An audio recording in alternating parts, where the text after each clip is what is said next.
So today I want to talk about how you should never cut yourself short.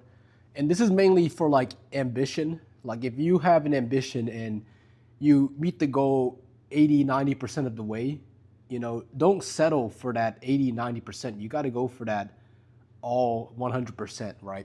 And I'll tell you my life example. Maybe you can relate. And in the past 3 years, 3 years ago, I was working just a regular retail job, making like a normal wage, maybe like $40,000 a year, and I told myself I was going to make more money, and I was still going to university during then. But as I as I told myself that, I started working in sales, and every year for the past 3 years, I've made well over $175,000 each year, and that's because I really didn't settle, right? I really put my mind to it, and I pushed.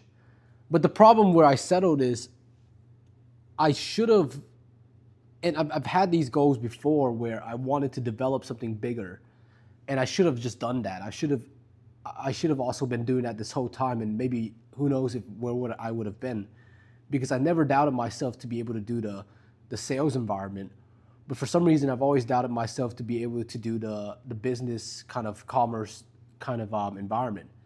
So settling is not always because I'm like 80, 90% in a successful life, right? If you're making $175,000, $200,000 a year in your early 20s, you would say you're mildly successful, right? Some people would even say that's very successful. Some people would say that's not success at all. But most people would say you're mildly successful. And even with that kind of income, at a certain point, even especially last year, I was really comfortable. You make that kind of money, you have no responsibilities. I don't have any kids, and you really have nothing tying you to just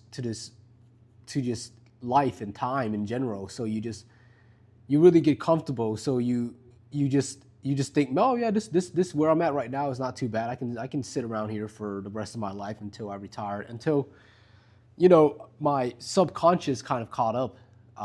And this is why you shouldn't settle either at 80, 90%, because you're just stalling to get that additional 10%. Your body won't let you rest. Your mind won't let you rest until you get that remaining 10, 20%. So what happened to me was I felt like I was drowning, right? Even though the job I'm working, and this sounds so spoiled, but even though the job pays me a lot of money, I'm still at the end of the day clocking in and clocking out. It just felt like how eventually it's like the hedonic treadmill, right? Eventually the novelty of having more money and doing nicer things went away, and now you're back to just, oh, I feel like I'm just like a like a slave, like a work servant that just is on demand on the clock. When the boss flicks his fingers, you have to do whatever he says, and I didn't want to feel that way anymore, and that's why I'm pushing through.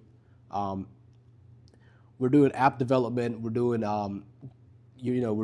course selling. We're doing YouTube. We're doing a bunch of things, and we're gonna push through it. And at the end of all of this, I think I'm very consistent and hardworking. So I think I'm gonna be very successful, and I don't doubt that at all. But that's what I mean. You can't settle in your mental. If you really think you deserve something, I think truly like I forgot, it's another YouTuber that said it, Hudson Cooper. He said it. If you can imagine it, like, why would God give you? And I'm not like a religious person, but why would God give you the thought? Why would you ever even be able to get the thought if you couldn't achieve it? Right? That's the mentality. But let me know if you have something to add. Thank you guys.